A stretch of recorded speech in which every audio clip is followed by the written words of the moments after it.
I don't know how Zach has survived this long, but he's doing something. I just assume it's photosynthesis at this point. Pretty much. Yeah. Although there for a minute, we didn't have. Well, I'm sure we had like the sun, but like it was just cloudy enough where I couldn't tell. So I was starving pretty hard for a while there. You know, you're surviving, and again, if someone wants to find that link ASAP, there's a franchise that's about to end their NBA season pretty soon that needs to be bought up, so we can start taking over and start making them better again. Because if anything, I vote that we bring back the 90s Utah Jazz uniforms permanently. I mean, I don't know why they ever got rid of them. It's like blue, like the Purple Mountain uniforms. Can we just make a petition to bring back 90s uniforms in general? I mean, yeah, in general, yeah. I mean, most of the NBAs in the 90s, their uniforms were pretty dope. Was it the Toronto Raptors 90s With logo the that was straight up like the like Raptor just dribbling a ball or whatever? Yes. That one was always one. And I'm not even a Raptors fan. At this point, I don't even know if I'm a Suns fan anymore, but like I wasn't even really a big Raptors fan, but like it was a really cool logo. It's still a really cool logo, even though they don't use it as often as they should. Now I thought you meant like the current one. I was like, it's fine. Oh, no, that one's like, I mean, I get it. It's a basketball with like Raptor marks in it. Like, I get it. You're a Raptor and ball and, whatever. Boom, right? The more you know, we're educational here. Educational, informational, statistical, something else. Other big words. Other big words. Clinical. And that is what we would describe as the number one sports ball podcast, which is why you all are here listening to us. We're back from some sort of hiatus, whatever we want to call it. I don't even know what we want to call it, but it was a Menti B break for me. Yeah, we were gone, and now we're here. With that, I'm Andy. That is Zach, and that is Nate, bringing you your source for sports. And boy, we have missed a lot, but also not missed a lot, but also missed a lot. I'm pretty sure the last time we talked was right before Zach won a Super Bowl, so we can all round of applause for Zachary's Go Birds. That's right. That's the only thing I had. Bad man won. Yeah, right. Not only, and we'll, the Super Bowl is long over, so this will be quick. But not only did the bad man in the NFL lose, he got annihilated. The score may have been 40-22, but that was not. Yeah, the meme I kept seeing afterwards was it was like that perfection meme or whatever with like 3 different panes, and then it was show me the real score. And it was 40-22. Show me the real score 40-6 or something. And then it was 40-3 or something at like the end of the third quarter. That final score is not indicative of how much the Eagles entirely dominated that game. Yeah, that game was over at halftime, if we're going to be honest. I still didn't believe that just because I've seen, we've seen Patrick Mahomes do some black magic. Right. But that was the one thing that I think we can confirm is that this year, at least, or this last season, the black magic that was the Kansas City Chiefs did finally run out, and it ran out on the biggest stage. So, and I mean, you can correct me if I'm wrong, Zach. I know one of the biggest questions going into the season, outside of Saquon, was like, you lose your Pro Bowler Jason Kelce, and obviously, you replace it with Cam Jurgens, Nebraska product, but it's like that's such a tough shoe to fill, and we know how like important offensive lines are in the NFL. So it's like, one guy shouldn't make a difference, but the center is a pretty important position, especially for what you guys do with the tush push. So it's like, how does that look? Is there going to be any regression with the center position or the line? And turns out, who knew that Saquon only needed a true offensive line to, be the best running back that he is. Yeah, super odd, right? What do you mean? The Giants tried so hard. Not only, Saquon having an MVP type season of rushing for 2,000 plus yards of what we have not seen in quite some time. I'm sure you had a lot more fun with that Super Bowl, but I also can share in your joy and your glee of how happy I was watching that game. It brought so much joy to my heart watching the team that was like, oh, we're not scared to win a 3P. Like, we're going to be there anyways. And then to have them all effectively be shut up by the end of the first quarter. I'm like, this is beautiful. And I was just like, keep pouring it on. I did not care how high that score was going to go. I wanted you guys to keep scoring. I will just bring say, them back down to earth. I will say, as an Eagles fan, absolutely incredible game. As like if I was an unbiased, like, it's the Super Bowl, you're supposed to watch it kind of thing. If I was just a fan of football, but not necessarily the teams, that would have been one of the worst games in the. That would have been very close to Super that. Bowl. What Patriots Rams, like 9-12, whatever slugfest that game was. At least that one was like a defensive battle. That one was awesome for that reason. If you like defensive battles, which is like a half of what football is anyway, that one was fun, but it was definitely not as exciting to watch. This one was straight up just the Eagles knew what they were doing. Right. So they came out with the Super Bowl. And now you get to brag about it for a whole ass year. That's true. Although in that same category, I figured we can do kind of like the big free agency wrap up kind of later because it's still ongoing right now. But the biggest thing with the Eagles is actually that Brandon Graham retired as of today. We picked a good day to record, actually. So hang 55 in the rafters at the link. Breaking news. Yeah. Well, this has been since like noon today. So no, it's breaking news now. Zach. Yeah. They don't know when we're recording. Comes out for an episode that comes out after this too. So yeah, no. And I mean, there's been some other key pieces, but like I said, we can do a whole wrap up kind of as it dies down later on. So you don't need to worry about it now. I mean, I'm pretty happy with how my free agency is gone so far. Seems there wasn't too much of a bar for Denver to clear, considering the cap space that they're still in with Russ. But given all that, I mean, they've signed some pretty key offseason pieces so far, and I'm sure the rest they're going to do in the draft now that they kind of filled the voids that they needed to fill veteran-wise. But I'm just waiting for Aaron Rodgers to the Vikings to become true, and then Nate, how are we feeling about that, buddy? Not going to happen. Yeah, it does actually sound like that was just not. It's the fact Aaron Rodgers wanting to go to the Vikings, not the Vikings having actual interest. Yeah, right. And I'm sure it was more of either him or his agent trying to get that out there just to get him more interest, because that's what agents do. But I mean, as much crap as we give Aaron Rodgers, though, too, it would not be out of his wheelhouse to see the path that he's taken and then be like, what would be the funniest thing in the world? Like, come on, that would be an Aaron Rodgers thing to do. I'll give him credit there. He would do an absolute troll job of doing that just to get himself a little bit more hype. And that's the Steelers are still very much an open play because Russ is still talking to different teams. I mean, the Giants are looking at it. He talked to the Browns. And I mean, certainly the Giants and the Titans are probably your two top picks in the draft right now, drafting a quarterback.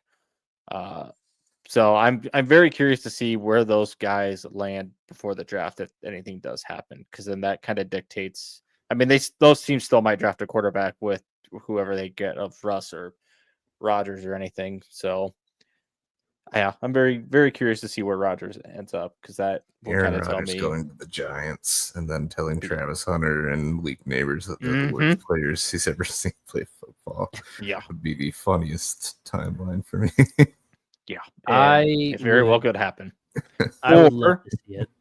Or having Rodgers having to pick between Pickens and Metcalf of who's going to get the deep ball, and then one of those two are going to fight. And I love that for the Steelers because, one, I mean, DK is still a good wide receiver. There's no doubt about that. But you add another diva piece to that wide receiver room.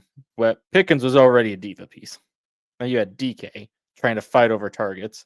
One of them's going to get mad, and especially if Rodgers throwing the ball to him. Sign Aaron Rodgers, bring back Antonio Brown, and Le'Veon Bell, maybe? I mean, I was going to say, even though he's already going somewhere else, I'm guessing Devontae Adams will ask for a trade in like the middle of the season to go to the Giants then. Yeah, probably. Devontae now has an actual quarterback that'll throw him the ball. In theory. Well, yeah, as long as Stafford's. He's going to be fighting with Puka for targets, though. Yeah, that's what Yeah, now that Cooper's gone. Cooper's in Seattle, and the whole Seattle. Rams fans got to love that. I didn't realize Seattle was in the process of blowing up their franchise. And I was Are they better or worse in the terms of blowing up their franchise than the 49ers, though? And it's not like, I mean, that entire division was middle of the pack the entire year. So it's not like they had an awful year because nobody had a good year in that division. So I just thought like, oh, Seattle's just going to maybe try to draft a younger, maybe running back or just add another wide receiver piece. And maybe they'll get lucky with another good Geno year. And here's Geno being traded to the Raiders while getting rid of DK and Lockett got released. So it's like, yeah. Smith Najigba and Kenneth Walker and Sam Darnold. And in the meantime, Kyler is poning noobs on Call of Duty. Yes. Yes. You know what? Good for him, to be honest. Good for him. I mean, on top of, San Francisco literally blew up their entire team. And I don't know if they're trying to prep their cap space for how much they have to pay Brock Purdy or what. Because most of the guys that they released was like on their defense. I'm just waiting for them to announce that they're trading like Christian McCaffrey for something to help them like rebuild the team or something. Right. I don't think they will, but I traded Jordan Mason, the handcuffed running back to Christian McCaffrey. Yeah, they did. Minnesota. So that also baffles me. I'm like, McCaffrey's injury history. Why would you get rid of a guy who stepped up and came through in a big way when he was hurt? That's actually not a bad thing, though. Again, yeah, because the Vikings will actually give him an actual manageable load for a running back, because the 49ers have been known to work their running backs to death and then some. Sure. So Jordan Mason really won the deal here, I think. And Aaron Jones, I think, had a miracle season last year where he's like barely injured at all. Right. So. And Debo's gone from the 49ers. Yeah. Which over to the commies. Over to the commies, which I know I had like texted about it. Makes sense on paper for them to pick him up. Good like pickup. Mm-hmm. I swear though, like he's also kind of a diva wide receiver. Oh yeah. I don't think it'll be really a problem, but like Terry is still going to be easily the preferred target there. I think he's not going to have Brock Purdy throwing him the ball though, so that might help. Might help a lot. which then goes back to the 49ers thing. They're going to be putting a lot of money into Brock Purdy, which, as much as I've said I don't like the 49ers, seems like a bit of a gamble to me. I don't know why they would blow up their team. It still seems like a bit of a gamble if we're being totes honest. And I'm not mad about it because Denver snagged 2 of them. Yeah, exactly. From the free agency. I mean, at this point, yeah. I mean, they still got a few of their offensive pieces, like Ayuk's still there. So it's not like they're completely trying to shoot themselves. He had a season-ending injury, so he's coming back from that. McCaffrey obviously is coming back from injury, and like, these are all still, in theory. McCaffrey came back last year, and then what did he do? Both of his Achilles or whatever. It was like, okay. Kittle. I don't think he's even that old, is he? Yeah, Kittle's still there. Kittle's on the end of his prime, but he's still a very reliable tight end. But he's healthy. As long as he doesn't have the fall off. The Niners are just going to trade McCaffrey back to the Panthers for like their next 3 first-round picks. So that'd be good for Carolina. They deserve that. That seems like something Carolina would do. They had a sneaky good end of the year. I feel like Bryce had a good. Too good. They gotta. They don't want anyone getting any ideas here. Well, I think Andy Dalton. Resigned. I like how I said that we would do like a free agency recap. We're just doing it now anyway. Just kidding. We do it live here. But I think Andy Dalton stayed with the Panthers too, right? Yes. Mm-hmm. And I mean, Bryce looked incredibly different after he got benched for those subset of games. After he came back, and then once he quit seeing ghosts, he was fine. Yeah. And that might be nice. Like that's still that one replay of him like throwing that interception, just looking like he was ready to just like crawl in a hole. I had to feel for the guy. Like, I don't necessarily care for Bryce Young, but I was like, that sucks. Like, I do worry about Sam Darnold because famously Seattle's offensive line was not great. No. And now he has to see the Rams twice a year. Yeah. And Jared Verse is kind of a freak on the edge for the Rams. And he was only a rookie last year, and turns out he might be better and get better every year. Yeah, you know how the Vikings lost 3 games and 2 of them were to the Rams? Mm-hmm. might not have been a coincidence. It's so weird too because the Rams had like a really slow start last year, and it was a lot of it was injuries, I understand, but like then all of a sudden, they were fighting against the Eagles. The Eagles was the closest game in the playoffs that the Birds had. So the Rams, snow games, so there's a lot more variance there too, but still. I do think Philly gets more of a test if that's not a snow game. I mean, the Rams are definitely not relying on Kyron Williams to carry them like the Eagles rely on Saquon. Yeah, but there already was a snow game. So even if it wasn't a snow game, it would still have been cold in Philly because it would have been a home game at that point. Mm-hmm. So I don't know. I don't think it. We are like the Rams and the Eagles already played earlier in the year, and the Eagles. Now, granted, you have beaten a team twice is not easy, but Super Bowl champs. Yeah, at this point, it doesn't matter. They won the Super Bowl, so that's what matters. And really, they beat the team that everybody wanted to see them get beat. That everybody wanted to see get beat. So, if anything, Eagles are your heroes. They are definitely my heroes. Well, yes, what I wanted, obviously, I would have wanted it to be my team to do it, but I will take anybody else doing it. They are appreciated. Yes. Very appreciated. All I know is I'm expecting the Eagles to maybe not have a down year necessarily, but maybe not go back to the Super Bowl, as that's been known to be very hard to do. It is incredibly hard to do, and the fact that the Patriots and Chiefs have had their sustained runs of actually doing it is just, I guess, more of a testament to just the coaches and how they manage their teams and everything, because he's starting to give the Chiefs a little bit of credit. Well, I'll always give. It's.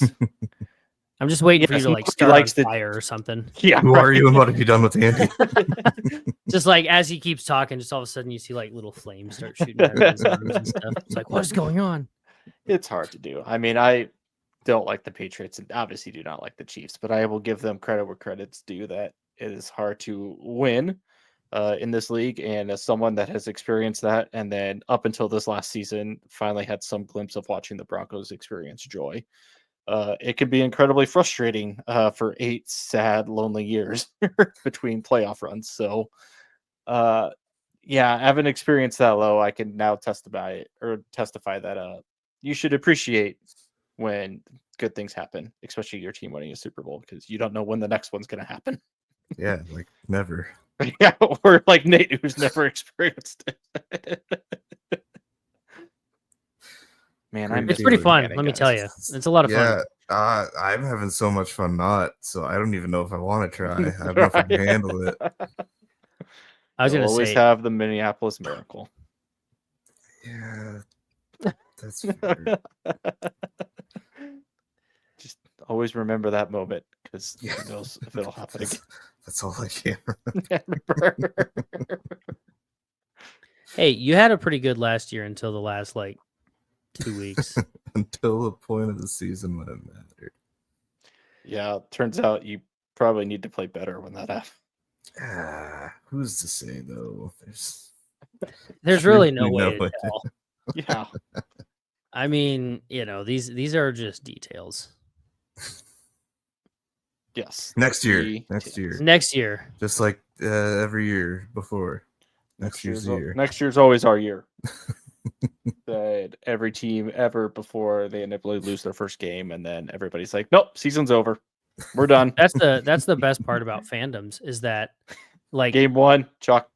It's off season. You got one game, and football is a little bit more there could be depending on how they look in game one, but there's still time. But to be fair, off-season championships are pretty easy to win. So ask those Nebraska Cornhusker fans for 12 years now. They've been doing it for so long. I've so many off-season natty champs in my room. I've lost count of how many years we've done it. So they need to start hanging those in the practice facility. Too. Yeah. Well, no, in the stadium, just hey, off-season champions every year since. Remember that, guys. Honestly, they could just hang a big one. It's in front of the Jumbotron and just be off-season champs every year. Just you don't need to put a year on it. Just be yes. Yes, that's what it says. Off-season champs question mark? Yes. How many times? Yeah. Just yep. The better question is how many times did we not? It's easier to count how Never, many times we did not actually. than how many we won. Yep, As far as and I know, then it's a never. Husker fans, we are a tough breed, let me tell you. Especially after these last 20 years. Hey, there's maybe some upside finally starting to happen. I'll believe it when I see it. Hey, to be fair, next year is, I guess we did come off of an all right year. We did finally make it back to a bowl game. So and one said bowl game. We officially are not we don't have the longest drought anymore for bowl games. I don't know who does. I don't remember. They showed something after that bowl game months Doesn't ago. matter. It's not us. It's not us. That's the key point to take here. It's just like when Denver finally made the playoffs this year, they finally got off that graphic of like longest franchises without a playoff appearance, because I think they were the second or third longest, and now I think it's Jets were still number one, but I think it's the Jets and somebody else with longest playoff drought appearances, but it's not Denver anymore, and that is what I'm happy to see. I'm just waiting to get off the longest professional sports championship drought graphic. Hey, maybe the Twins will do it. Someday. Speaking of, that's a good segue.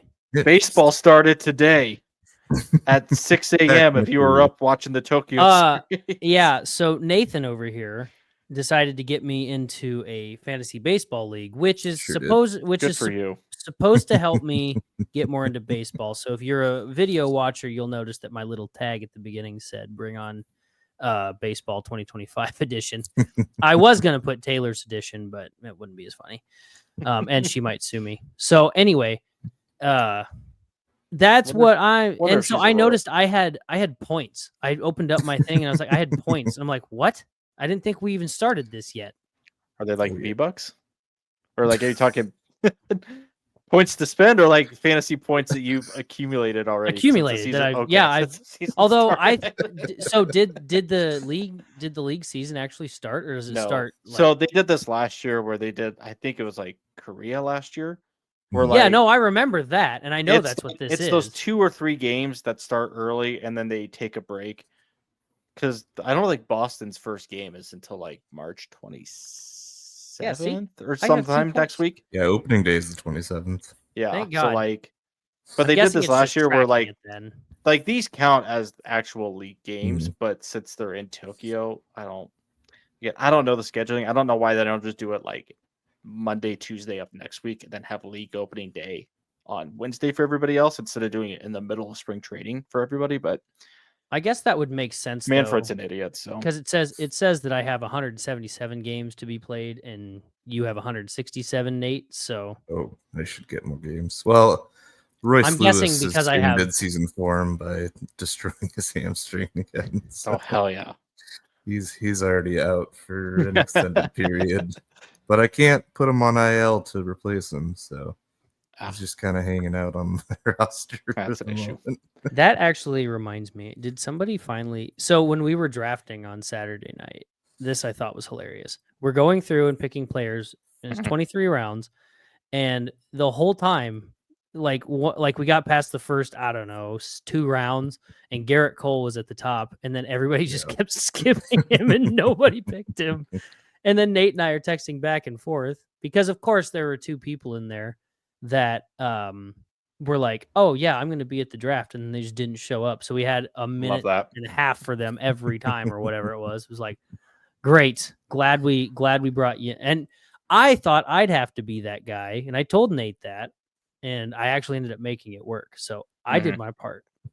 But yeah, I'm curious if doing my part. Picked up Garrett Cole. Nope, he's still a free agent.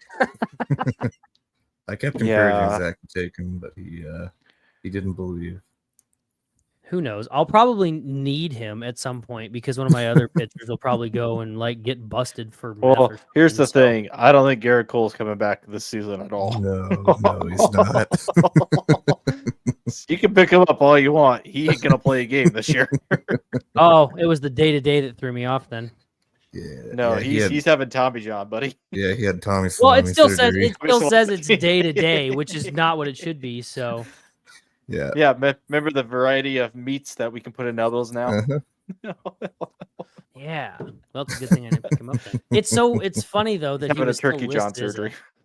still funny that he was listed as a player to pick up, but Yeah. whatever. Well, like I said, Royce is out for at least opening day, and I believe they already put him on IL, but he's still day-to-day on Yahoo for some reason. So. Mm-hmm.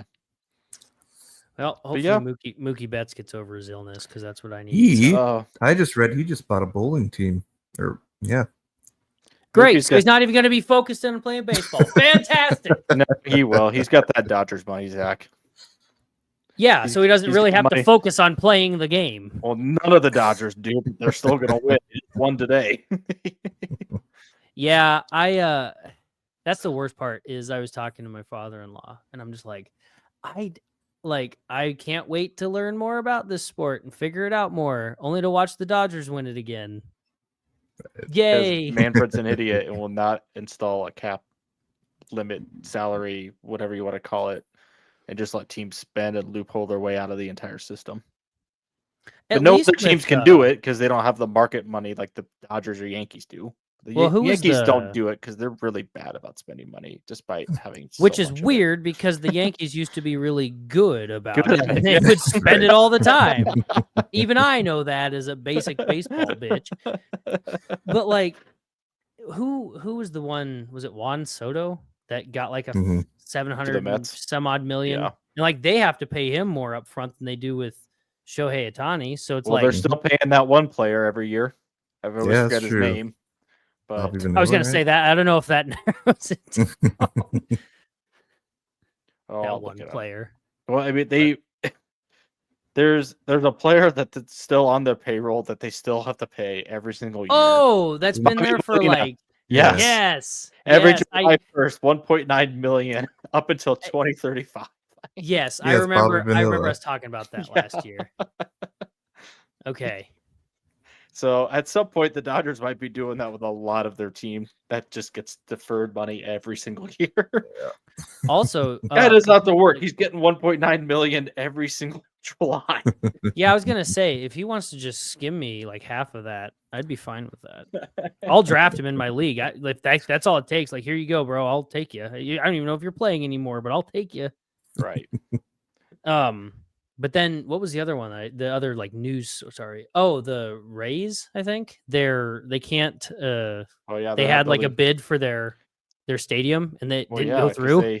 No. So now I haven't read the latest article yet, but I think they're either gonna have to temporarily play or they might have to relocate to another city permanently. Oh. And there's been talks about them going back to Montreal. Which bring back the Expos because why not? Down for that. I'm thinking Nashville. I think is another prime major sports city that could probably deal with a Major League Baseball team. There's a couple others that I'm forgetting, but bring them out to Sacramento too. You guys already have a team. Well, what's one more? Yeah, who's going to take over when they go back to Vegas? They don't even want to be here, so what's one more? They don't want to be in Oakland either. And I don't even know if they're going to want to be in Vegas. Yeah, apparently they're going to be wearing Las Vegas patches here in Sacramento, so that's dude, a slap in the face. California. Like, does Vegas need more teams? I get why they're getting them with the whole like entertainment capital of the US kind of thing, with the whole like gambling side of things too, but it's just like, come on. Right. Vegas just seems to keep gobbling up these sports things. It's like, cool. If they can show me that they can house a decent team that's not like the Raiders, I would allow it, but they're technically speaking, you've got the Golden Knights in the NHL. Yeah. Segue. Oh, I'm just kidding. Vegas, I mean, it could segue, but I don't know if we didn't want. I mean, we could bid for the Rays if we didn't want to buy the Twins. It's only an estimated 1.25 billion for the Rays. Only. Yeah, I think as far as I've heard, I think the Twins talks for selling the team are kind of ongoing, but they're not super. I don't know. All that means, guys, is that we just have to jump in and be like, "Hey, look, we've got the cash right here." It's kind of like buying a car. If you walk in with a stack of $30,000 and say, "I'll buy that car right now," even though it's $35,000, there's a good chance you'll walk out with it. Yeah. So I've heard. Never experienced that. To be honest, $30,000 to the race. No. We'll probably have to bring a little bit more than that. 31. Well, who knows? They might be like, "Hey, it's your deal now. You go ahead. You figure this out." In the meantime, for this season, the Rays will be using the Yankee spring training site in Tampa for their home field this year. And I think, because they already pulled the money, so maybe the hopes is that they could try to rebid and try to get a new stadium built for next year, but who knows? Should be interesting to watch that one at least. Or they'll just relocate to a city that already has a baseball stadium and then just rename themselves. Which is why I said bring back the Expos. I'm down. I don't know if Montreal deserves another baseball team again, but I just want the Expos back. That's just my vote. My vote is still Omaha. Omaha is a very interesting case study. Just because, yes, it's a baseball town and hosts a College World Series, so on and so forth. One, the scheduling for that would be a nightmare because if you still want to host a CWS, you'd have to give up 2 weeks of an MLB. Now, unless you did it over All Star break, but that only gives you 5 days of not actual MLB games being played. So you'd have to do it like almost a 2-week road trip if you wanted to host. But it's a very interesting market. I've always said I think Omaha would get more an NHL team first over. I agree. If they were to get any professional sports, I think the NHL would be a better bet to get for Omaha than baseball or basketball. Especially if they do what they were talking about, putting the out between, or not between, but out by Nebraska Crossing, right? Which you can still do with a baseball stadium too. Oh yeah. Which I don't know if that. I think it gets hairy though on what's Omaha and right, where's Lincoln and what that kind of stuff. So right. But I obviously wouldn't be mad about it because that'd be super cool and awesome to have. But just bring a pro team here. I love how the Huskers, but bring something here else that we can watch besides the bottom of our beer glasses. And Omaha just did surpass 1 million people. So, obviously you need a big market, and who knows if there's a certain threshold of population you need to be considered a marketable team for a professional league. But who knows? Someday. Yeah, I would love it. But the only note I have is I have been absolutely enthused by what the Red Sox have done this offseason. Because they upgraded their pitching, and then they finally added just another offensive power bat in Alex Bregman. Now, yes, I still have resentments against Bregman, especially for what they did and cheating the game, and probably will never forgive him for that, even if he plays well on my team. But I'm happy that Boston is actually, for the longest time, they've been one of the stingiest owners in professional league. AKA, if you look at every MVP franchise player they've ever given away, Mookie, Chris Sale, Xander Bogaerts, all MVPs. Chris Sale just won the Cy Young last year. So Boston has been notoriously known for not spending money on franchise MVPs. And this year they finally went out and got future All-Stars and spent a lot of big money on their pitching, added another powerful offensive bat. So I'm excited for this season because they were decently good on offense last year. They just didn't have a lot of good pitching. So now they went and got out Walker Buehler, Garrett Crochet, along with some of the pitchers that they kept as well. So I'm excited for their season this year. I'm a big Garrett Crochet fan. I'm glad he's off the White Sox. Yeah. I looked at a graphic for, I think it said national, MLB teams with the most national broadcast games this year. That's across ESPN, Fox, TBS, Roku. Roku's even doing games this year. Obviously the Dodgers lead the league in 21 national broadcast games. No surprise there. The White Sox had zero national broadcast games against across ESPN, Fox, Roku. I just thought they would have lucked in to one of them by whoever they played. If they played Padres or they played the Dodgers, and they just kind of backed their way into a national broadcast game. They can get a pity broadcast game when they decide to not have the worst record in MLB history. Yeah. So, obviously, I'm sure Garrett Crochet is very happy to be off the White Sox because he's too good to be on the White Sox. But yeah, that's the only local, I guess, favorite sports note that I have. Is my team is actually spending money this year, so we love to see it. Now, whether it translates, who knows? The Twins got Ty France. Yeah, they did. That's about it. I was gonna say it looks like our notes are about the same. The Cardinals have done next to nothing. Royce Lewis, who's supposed to save the franchise, is dead again. So, God, I'm trying to find his name. It's not Arenado, is it? No, we still have Arenado. Yeah, yeah. He never got traded, despite wanting to be traded. I mean, he's still good, but season starts next week. Phil Maton, we got a right-handed pitcher, so which I guess in talking to my father-in-law, he said that it's a good pickup in the sense that it helps the bullpen, but that's it. That's all they've done. So it seems like the Cardinals this year, along with maybe the Twins, although the Twins did okay last year compared to the Cardinals, I think, right? Yeah, they tried.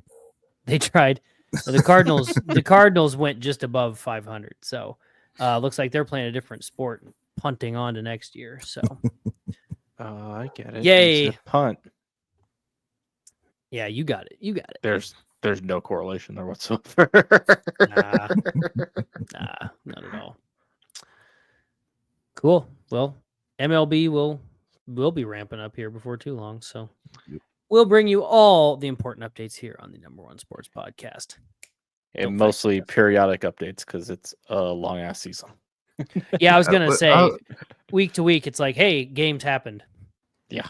Yeah, like the Dodgers are like the best team, whatever. 21 out of 100 plus games nationally televised is just not a lot still. No, that is kind of bonkers. Who has the most? The Dodgers lead. Dodgers with 21 out of their. That's it. However many. Yeah. What the hell? So a lot of that, I'm wondering, is just how much of it is because I'm pretty sure the broadcast rights deals for Major League is kind of like what the NBA does, where it's either you locally own your broadcast company, or you have it through like MLB, like League TV. And I wonder how much of that they're at the mercy of those. Like Boston, for example, is half owned. Like they half own their broadcast rights, half owned by the MLB. So I'm sure they're like, they only have so much that they are allowed to broadcast before they can say no to national broadcast games. Because then they don't air those or anything like that. So it's not like they have their own crew calling those games. Similar to the NBA. I mean, you have your local broadcast, but then, how many National League games that those guys get off because ESPN or TNT takes over versus for instance, FanDuel. I think it's it's the popular one now across the NBA since it was Bally until they went bankrupt. I think FanDuel's doing that with baseball, Major League too. So yeah, so I'm sure a lot of it has to do with like the broadcast rights of how much you're allowed to broadcast versus how many games you're allowed to have, so on and so forth. But that's a lot of big people make bigger money than me brains that they figure that out. I'm just a simple little boy that turns on his TV and sees my team is playing, and I click OK. If it works, it works. Yeah. And definitely have not used other such illicit sites in the past that have helped me watch games when I don't want to pay for them either. Nothing wrong with sailing the 7 seas. Yeah, I'm not ousting. I'm not doxing anybody. I'm just saying I may have done that.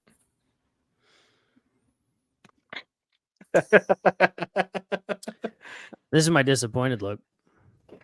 I know I can feel it through the screen.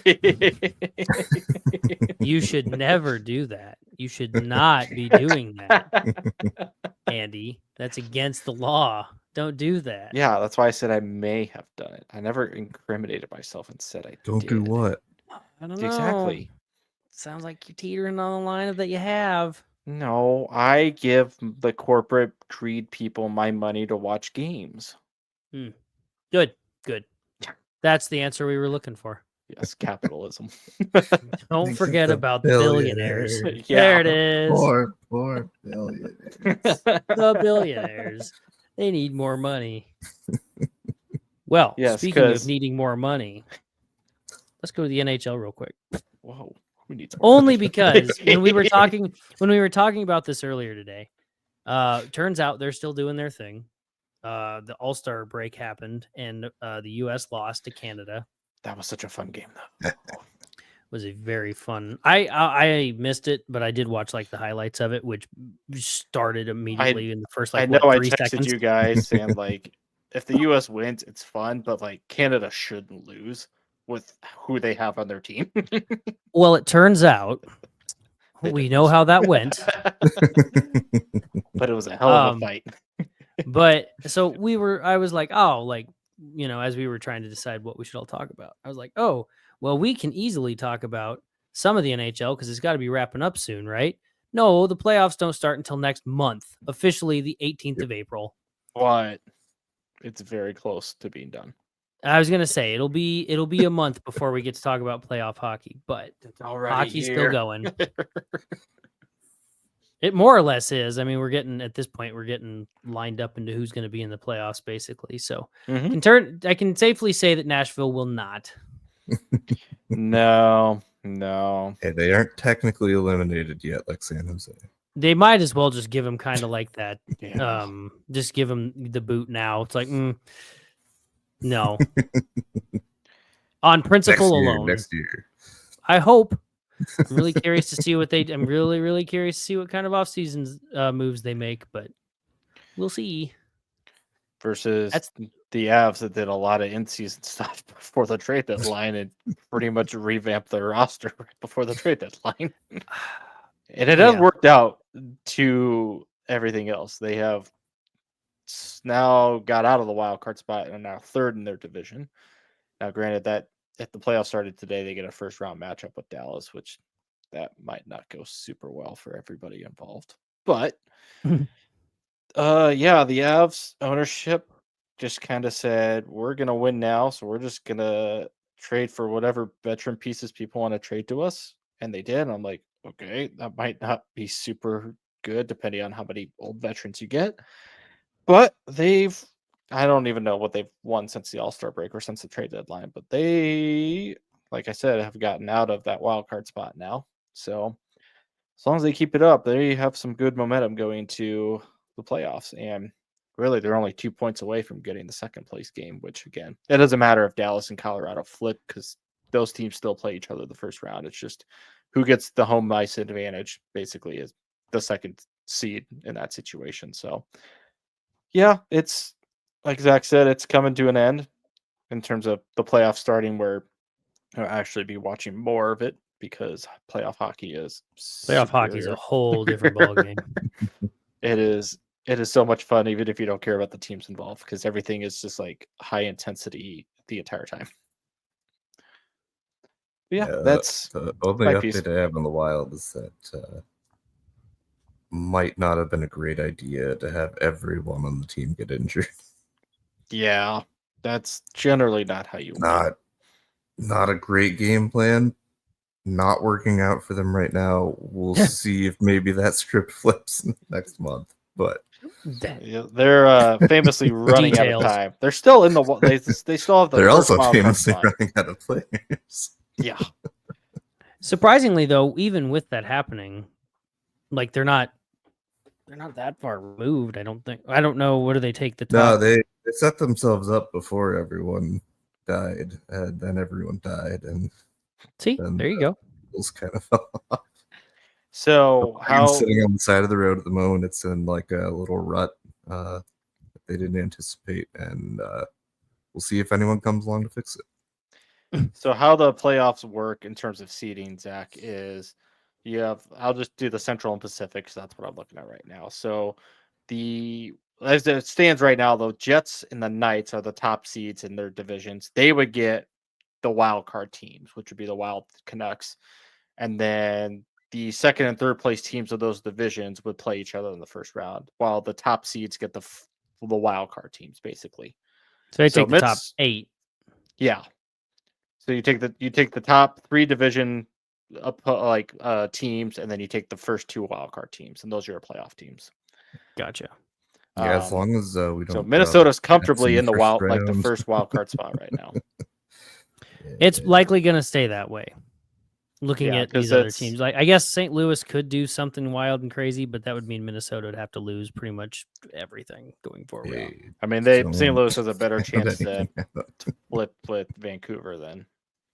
I mean, even Calgary and the Utah Hockey Club. I mean, they're all 2 points within each other, so they have a better shot at flipping with Vancouver than Minnesota has to lose that spot. But I mean, Minnesota's only 4 points out from Colorado's place and third. Never say never. Yeah, it's how far is Ovechkin off from taking over the goal total? 8 goals, I think. Yeah. So he's gonna break that. I mean, that's he's been playing super well outside of that injury this year, and he's like old. He probably would have broke it by now if he didn't. Yeah, he would have easily, I'm sure. But he's old. Like I'm surprised he's still. And I'm wondering, like, if he doesn't break it this year, like if he kind of plays the start of next year just to break it, and it says, "I'm done." I mean, you're this close. There's no way. Yeah. So is this counting just regular season or is it playoffs too? I missed that detail. God, I don't know. I wanted to say it was all career goals, so I figured playoffs would be included in that. If it's not, then you would assume that he'd stick around until after that. Or, well, you know what I mean, until he breaks it. I think it's just everything. That's what I thought. Oh well, don't fact check us. Please don't. The absolute the tagline of our podcast right there. Yes. Well, I was gonna say let's go to NBA because then we'll finish on the exciting news of this week. Yes. Which I'm still a Suns fan for the NBA. And my note is I don't want to be a Suns fan anymore in this pain.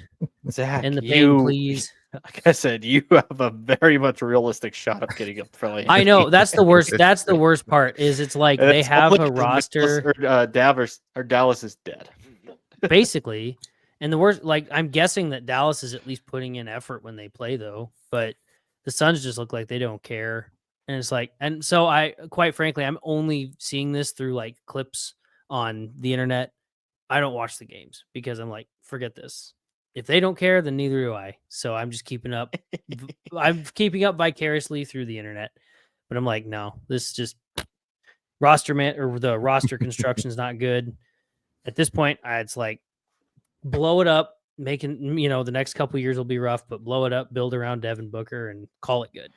Or you make the play-in game and surprise some people. I swear, if something like that happens, I might be back on the horse, but you'll watch if they make the playoffs. There's no way you won't. You're going to make the play-in, and it's going to be a first-round matchup with OKC. Yeah, that's a realistic pot, too. That's exactly what would happen. It would be against OKC, and then OKC would win. It would get to like 3-0, and they'd just be like, continue on. They'd be like, it's best of 7, but in this case, we're just gonna give it to them. We're just gonna forfeit this last game. Yep. Just give it to them. So I'll let you guys take over the NBA section because I clearly do not care. Now, you sound like you care a little bit. I care, but not about my team. I still do like watching the NBA on occasion, but it's really hard to stay invested when my team doesn't even care. So, Nathan, do you want to talk about your serious, unserious team? Yeah, they're seriously unserious still. I stand by my statement the other night where I will upgrade them to fun and frisky, but last night was more frisky than fun. Yeah, probably. I have no issue losing to the Pacers. I do have an issue losing to the Pacers bench at home. Not a great look, but especially when you had chances to win, tie the game, not be in that situation, so on and so forth. I would just like to point out, by the way, that frisky but fun was my prom theme. How'd that go for you? Nothing ever happened. Well, shoot or shoot, right? Hopefully the Wolves don't trend toward that then. Yeah, yeah, that's fair. That was actually my real prom theme. Nothing ever happened. Oh, well, thoughts and prayers. It worked out in the end for me, I guess. So, yeah. If you look at it, if you look at the big picture item here, it worked out. So, some things were just meant to be, right? That's right. You wouldn't be here on this podcast right now. That's true. Probably true. My life would have taken a totally different turn.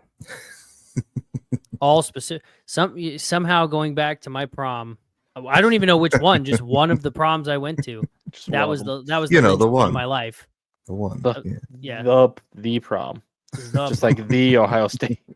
Oh. Well, I think in every other piece of media, it's like the junior prom, something with junior year is, and your life apparently changes at prom. So, I feel like it's always junior year, not senior year. Based on all the 2000 rom-coms that I've ever seen, yes, exactly. Like American Pie. Yeah, I mean, was American Pie a rom-com? High school party senior year. More of a raunchy comedy.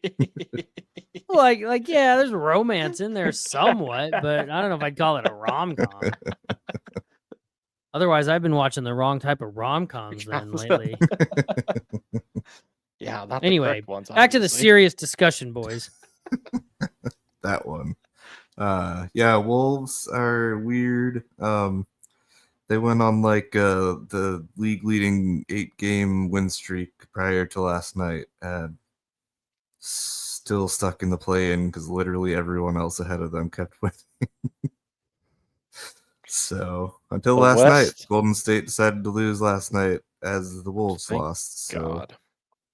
I think they gained a half game technically, but man, it'd be nice if anything worked out where the Wolves weren't in the play. We sound very similar in our outcomes, Nathan. If it comes down to one game for the Wolves, I would bet against the Wolves making it out.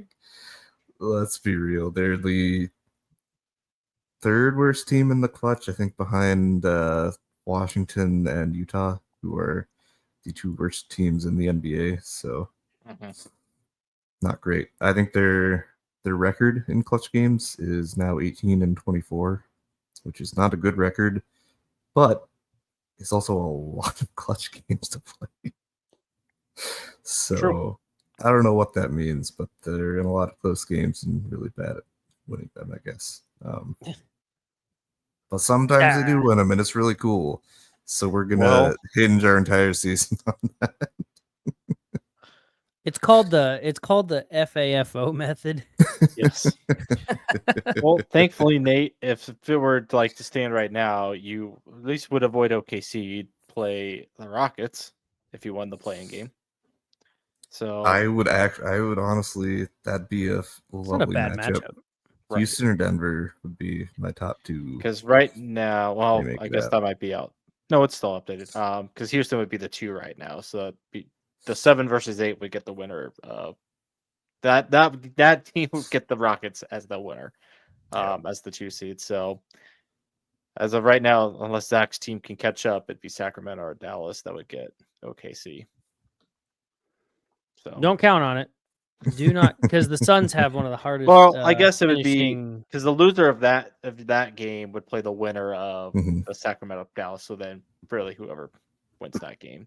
So I shouldn't say you can't totally avoid OKC. if you lose that first play game. There's still a chance that you could play a round 1. I think that would at least be a fun matchup. I don't think the Wolves would come out considering, of it, but I think it'd be the season series 2-2. Mm-hmm. So. I think they genuinely would have decent shots against Houston and Denver if they drew one of them in the first round. So, and I know obviously the Thunder are just so far ahead about everybody else, but when they've played other top competition this year, I mean, they've usually dropped a game or split the series between, they split the Denver series.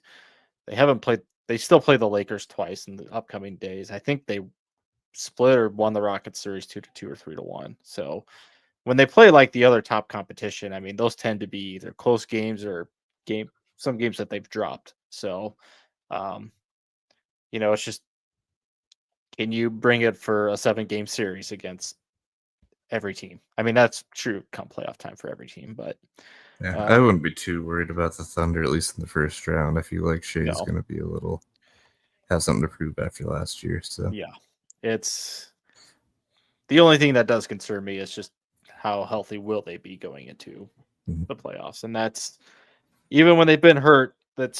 They've still won games, but it's I don't want to depend on a 7-game series without Shea or Chet or J-Dub. Yeah, or J-Dub not being there because a game or two here in the middle of the season's okay to if you drop one, but not when it's important. In a 7-game series against a team if you play Minnesota where you've had close games against them the entire season, that's not something you want to mess around with. And 2 of those were without Randy and DiVincenzo and Julius too, so not something I want to mess around with by any means. That was the fun part of the Fun Frisky when we were just we'll throw all of our rookies in and see what happens. Right. They won the games. Turns out effort is kind of important. Yes. Some would say. I feel like I said that indirectly without saying that. I'd like to point that out. I actually said it more of if my team doesn't seem like they're going to give a damn, then neither do I. But if you were correct though, Andy, going back to that, I don't think I ever did confirm that. If they do make the playoffs, I'll probably watch it to get smoked. But regardless, I know how it ends. The only reason that I say it like that though is I want the offseason to come and then be just do something. Do something, please. Make this team better. It might take a couple years, but do something to make them better. And I think we're all pretty much in agreement that the East is probably going to be Cleveland or Boston at this point. I mean, the Knicks looking like Cleveland to me. The Knicks could make a sneaky run, and maybe the Bucks, but I don't. So the Knicks will be interesting once they get Jalen Brunson back, right? And he'll come right back before playoffs. I mean, I could see Detroit making a sneaky run too. I mean, Dallas was a 6th seed last year, and they made it to the finals. So I would love to see the Pistons. I know I was texting the other night that OKC did beat them, but it certainly was a closer game that I had. They're another one of the fun and frisky category, I would say. And they're quite good, especially when Cade Cunningham is not ejected out of the game for arguing calls,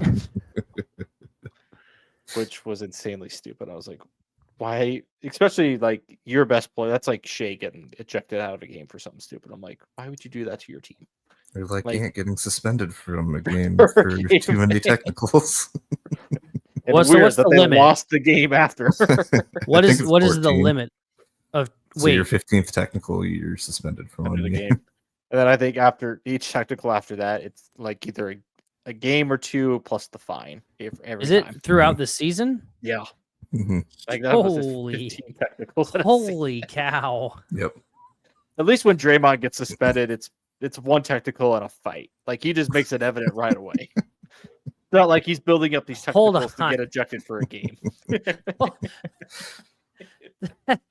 Ooh, bit of a leap there. Draymond usually takes it to that level. I mean, yeah, you're right. Is it a technical or is it a flagrant or is it both? Because half the time it's so the technical, it's actually usually is it a flagrant or is it assault? Well, it's not assault. We know it's not assault because he keeps coming back. Well, NBA is pretty most like the NFL in regards to those sort of things. That's a good point.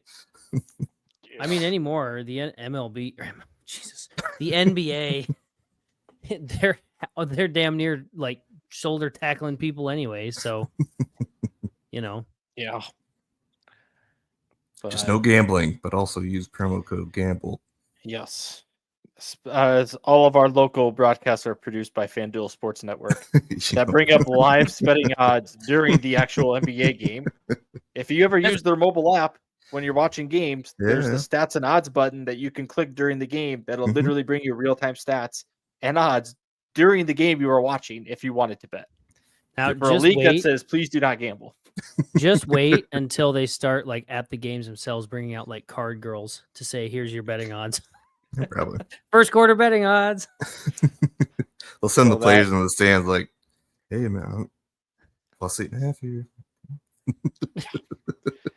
That you got like people like you got people on like the front row, like fans like Kevin Hart and stuff. Like I put +10.5 on LeBron scoring, and so then like they're influencing the game. That will never not be a funny irony of, oh, we don't support gambling, but here are our sponsors of Circa Sports and MGM and FanDuel that help us pay for all of this every year. Yeah. But please don't bet on our sport because it's bad. Gambling is if you have a gambling addiction, call this number. But if you don't have a gambling addiction, spend all your damn money on this app right now. If you don't have a gambling addiction, you better get one stat. Here's a you don't have a gambling credit to get you started. You don't have a gambling addiction? Are you even a real American?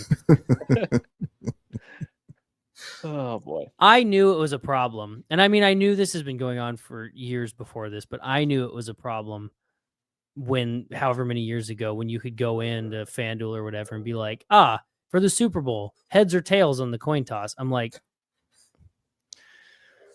what? And then I think what's the other one? Oh, the Gatorade color. That one I actually think is kind of fun. But well, yeah, because it's always like, does the team choose the Gatorade color based on like their color, or is it well known that they like a certain type of Gatorade throughout the season, or they just pick a random one like the lime green, just to mess with people? I swear, if it's generally because the teams like this flavor, then I'm gonna have to kill the Eagles because they went with freaking yellow. Nobody likes yellow Gatorade. No, I don't know who does. Yellow Gatorade is garbage. It is. The only thing that bringing this back to NBA, and thank you for coming to our TED Talk about sports gambling. I hope maybe we helped. Sports gambling is bad. Thank you for coming. To reel it back to the Thunder, they're kind of good. The Thunder are probably easily. Are they the favorites to win it all? Yeah, it's them and Boston. I think Boston's favorite over Cleveland. Yeah. Interesting. And that's just because I guess that makes sense. Boston did it last year. I mean, they know pretty much have almost the exact same team, and they still are good. I mean, I know OKC beat them last week, but I know I was texting you guys. They chucked up 63 threes, which was an NBA record for most 3 points in a game. They still lost, but they chucked up 60. They still lost is a bonkers thing to throw in the middle of that whole sentence. They still lost, breaking a record of how many shots they attempted. That's hilarious. Their first quarter stat was Boston was like 9 of 24 on field goal attempts and 9 of 22 for the 3-point line. They had only attempted 2 field goals within the 3-point line in that first quarter. So, yeah, they still lost. Yeah, the Thunder, like I kind of previously mentioned, as long as they stay healthy, I mean, there's a good chance they're going to make it to the finals. Now, whether they win the finals, they split the season series with Cleveland. They went 2-0 against Boston, but I mean, those are still two good teams that they meet one of them there. But again, you can't count out if we were going to play along the way too in the West, whether it be Minnesota or LA or Denver. I mean, I'm mostly scared of Denver, just because Jokic is. He's I mean, you can't. Oh yeah, count we him should out. mention. We should mention the first ever 30-point, 20 rebound, 20 assist game in NBA history that he's a Jokic freak. just casually So threw up. is it the Denver? Is it the Denver Jokic's now? Because at this point, it seems like he's the team. Yeah. For a man that does not care about basketball. They did beat Golden State last night without him and Jamal Murray and Christian Brown. So Warriors washed. It's always like you always look at NBA players and like, oh yeah, you could tell that guy cares about the game and he wants to be there. He wants out there to compete. And then you look at Jokic and how he plays, you're like, that guy could care less about basketball. he doesn't look like he should be good at basketball, but he is. But he's so incredible to watch. At it. He's so damn good at it. Like I know my analogy for him is he looks like a potato, but like he does. A potato with athletic an incredible jump shot and a turnaround jumper and an incredible 3-point arc that just goes in every time. Hey man, if it works, it works. It does. But yeah, as long as the Thunder stay healthy, that is going to be their biggest key right now. And even when they haven't been healthy, they still win games with their bench. So they have such an incredible depth at their bench that no matter who is out, they just somehow find the pieces to fill that and still win games. Now, unless Adam Silver comes in on his fucking crusade for no apparent reason that every other team does this, and I don't know why he's singling out OKC, but it's whatever. Unless he comes in and messes that up, they'll be fine. But I've ranted too much about that. And I'm still going to rant about it until he does it to another team. Then I'll be like, all right, fair is fair.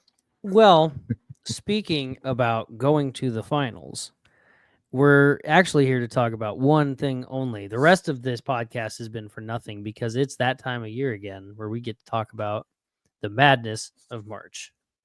And remember what channel True TV is on. Yes. Thankfully, hopefully YouTube TV just has it in the multi-box for me that I don't have to find it.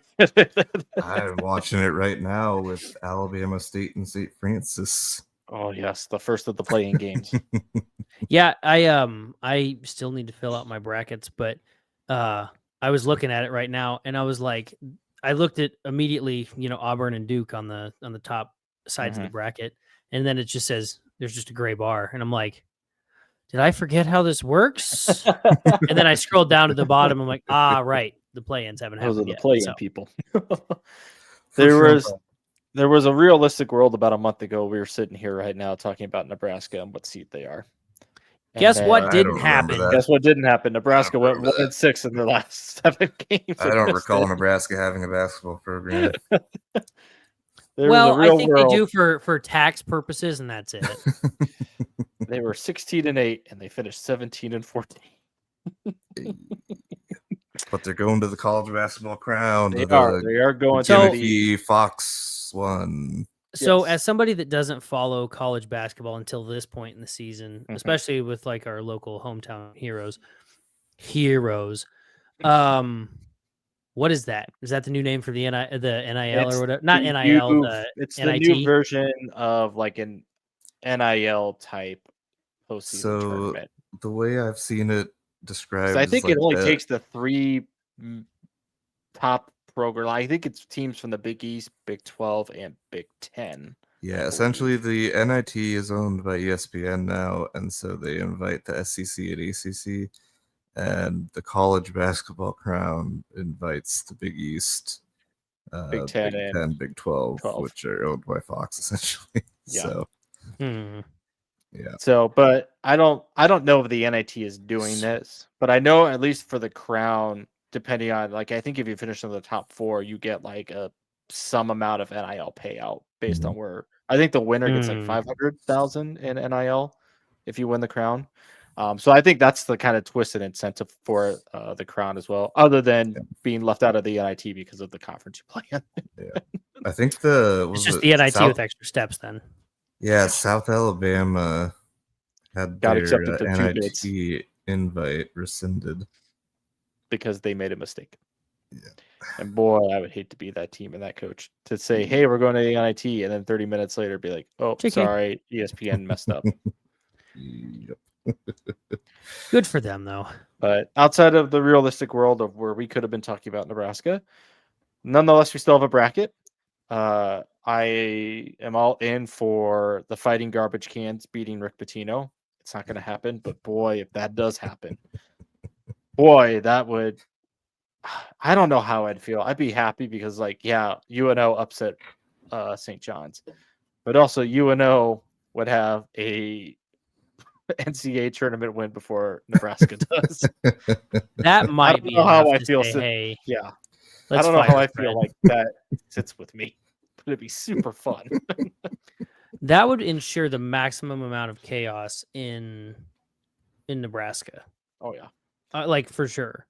And I mean, most of the brackets that I've made, I have St. John's going to the Final Four because for how often I've watched them play this year, they're pretty good. Yeah. I'm just gonna say they might as well just put St. John's Omaha at Texas A&M. Yeah, it's just to really up the ante. Get them out of Providence. First off, how does Providence get a selection site? Regardless, like that's wants to go to Providence, Rhode Island to play March Madness. The house that Ed Cooley built. Yeah, and then left to go to Georgetown. Well, yeah, do you want to be in Providence, Rhode Island? You just said it was a bad selection site. I would have went to a different conference and not the same one you just coached in. I don't know why these guys don't just strike at this point. Just like, no, we will not go. But we'll give you our quick, no nonsense guides of who you should be rooting for in March Madness or who we think is good. Because collectively, we have not watched a whole lot of college basketball between the three of us outside of Nebraska. But I can tell you if Florida's good. Duke with Cooper Flag is good. That's the biggest asterisk right now is will Cooper Flag be playing? And if he doesn't, then, or I guess if he does, is he risking furthering his number one overall projected take in the NBA draft? This upcoming draft. But they're good. Auburn is good. Alabama's good. It might, very realistically, we could be looking at an all SEC Final Four because 14 SEC teams got in, to no bias whatsoever, right, guys? Hey, man, if they're good, they're less good. biased than North Carolina got. So yeah, that's the other gripe I had is if you're going to allow a 20-12 North Carolina school in that went 1-12 in quad one games, mind you, is quad wins even a factor going forward? Because only in specific circumstances. Come on now. Like when the chair of the committee is on the team making it in. These are called extenuating circumstances. Right. So that's a stupid gripe that I think everybody else has is like, why have such a tough non-conference schedule if you're not going to win the games? Then why do you deserve to be in the tournament still? Like, I get for scheduling tough, but if you're not going to win them, then you should not be allowed in. Like, you need to win games to be in the tournament. And you left out, now granted, West Virginia probably got hosed the most. I think they had 5 or 6 quad one games. Mm-hmm. And West they're Virginia now and going, Indiana did. Yeah, and they're now going into the crown because a team that won one quad one game got in. So, yeah, that's what I'm interested to see going forward is how teams can kind of schedule their non-conference now. Because if they don't care about quad wins, why would you schedule early non-conference quad opportunities if they're not going to matter at the end of the season? So, regardless, we still have a bracket. It's still going to be such a fun weekend up ahead that we have because this episode will come out on the second day of the first round games. So, obviously, we love March Madness. Whether you are a huge college football or college basketball sicko or not, the games are still fun to watch because there's always going to be an upset of sort or some sort of buzzer beater. So it's just going to be who's going to be like the new Jack Golke this year, who's going to be the new Oakland.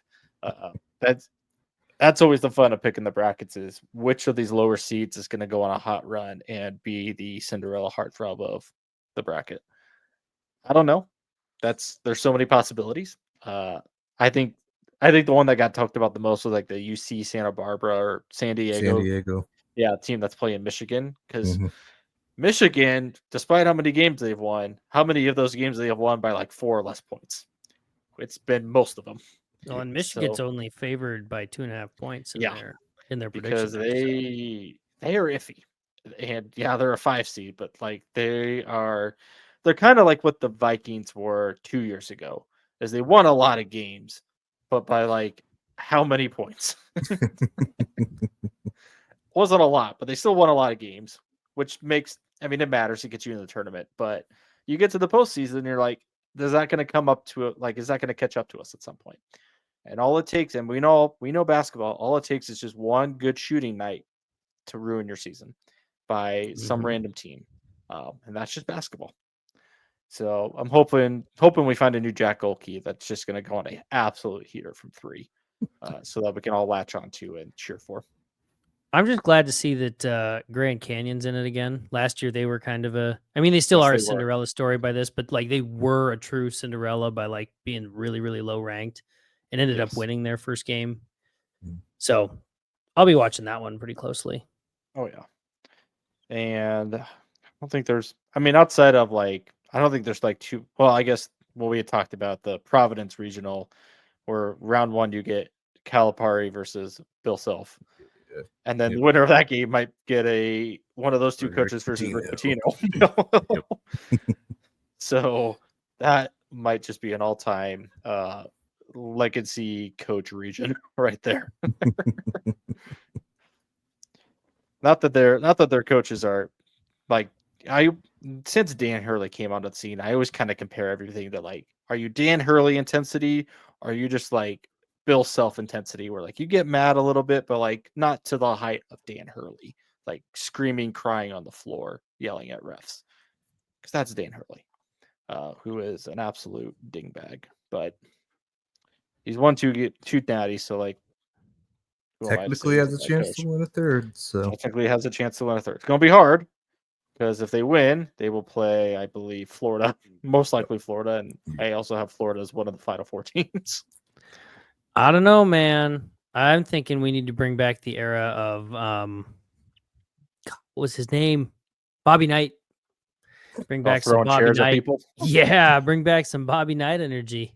Just some tough love. The kids will learn. That's right. Did you ever really grow up if you didn't have a chair thrown at you? I don't know how else you grow up.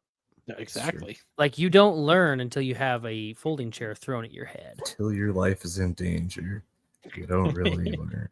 You don't really know pain. Now, and also, to be fair, he didn't throw it that hard. He didn't throw it like up in the air. He kind of scooted across the ground. Yeah. So really, he gave them plenty of time to move. It wasn't a big deal. It's fine. Yeah. I'm saying, bring back some Bobby Knight. Bring back some Bobby Knight energy. We're all about rewriting history these days, so might as well. I believe so. Why not? We're doing it everywhere else. Why not start here? Bring it back. But yeah, it's a fun time of year. Should be a great, like I said, first weekend of games where you get staggered after staggered games all in concession, and every sports sicko's dream of having not consecutive games from 11:15 to probably 11:15. Yep. And Andy and I both took off 2 days of work.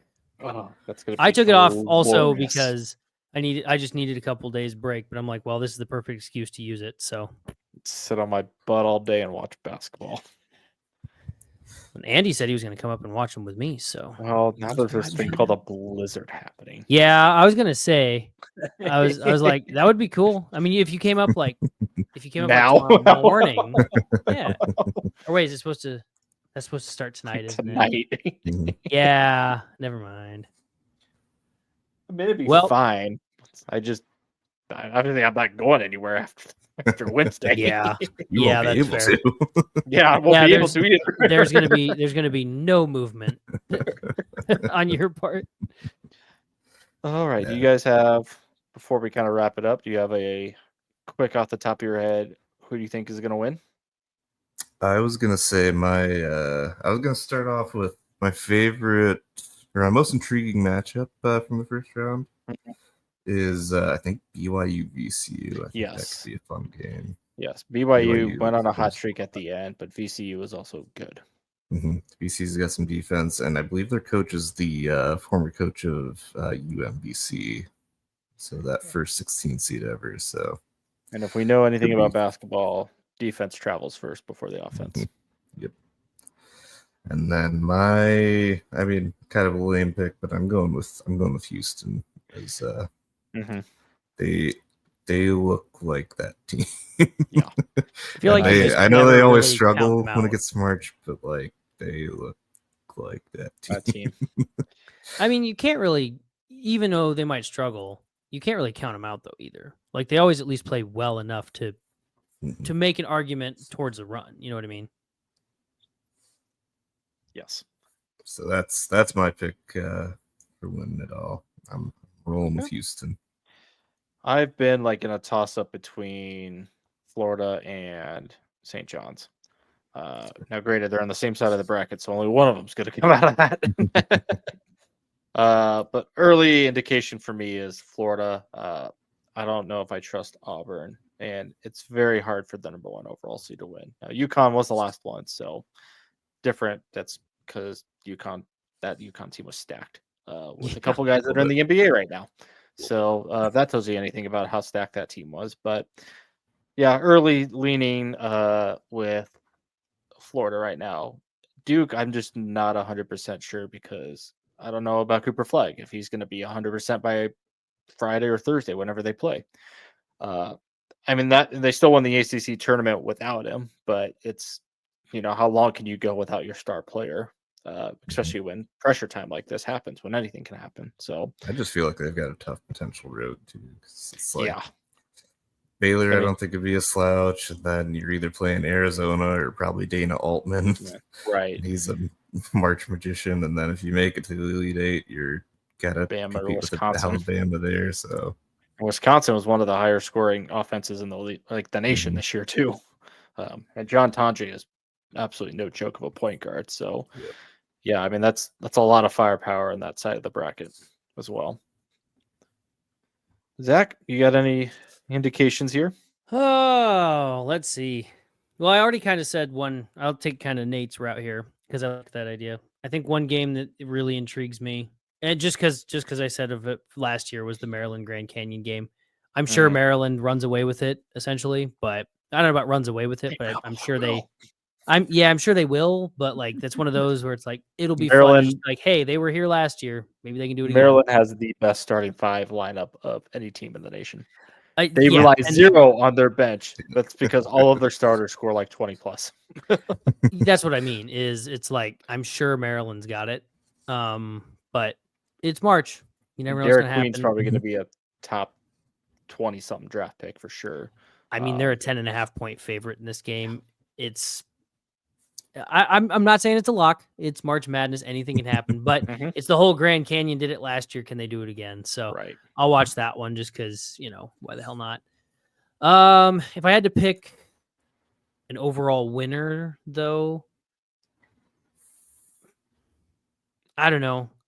I know you said they're an unknown without Cooper, but Duke is they're still Duke. Yeah, it's like, and I mean, they've got a tough road, but if Cooper's healthy, I mean, they do have a legit shot. I just don't know with a week to come back from an ankle sprain, like how quickly can you be 100% when you're playing, NBA type schedule at this point where it's a game every other day now. Counterpoint, drugs. Well, yeah. Like ayahuasca? Oh. Well, I'm just talking. Our old friend Aaron might have a couple ideas. Well, and how badly did he sprain it? Like, looked pretty rough if he was going off in a wheelchair, but and who knows at that point whether Duke was fine with losing the ACC tournament just to keep him healthy, knowing that they were probably a number 1 seed regardless if they won the tournament or not. So, I mean, to be fair, Kyle Filipowski died that one time. He did, and came back a couple days later. So he did, as intended in the Duke canon. Yeah, I was gonna say at this point, it's just like that's their lore is, they die and rise 3 days later to help win a championship or something. Right. I think it's in the Bible. Anyway, I might be getting my prophecies mixed up here. Another game I'll be watching though that I think will be interesting is Louisville and Crate. Yeah, and considering that's the first game of the first opening game of the tournament. So and it's good. Those 8-9 matchups, regardless of which one you look at, are always literally 50-50 toss-ups because they're pretty much two evenly seeded teams. I'm also curious about Missouri Drake.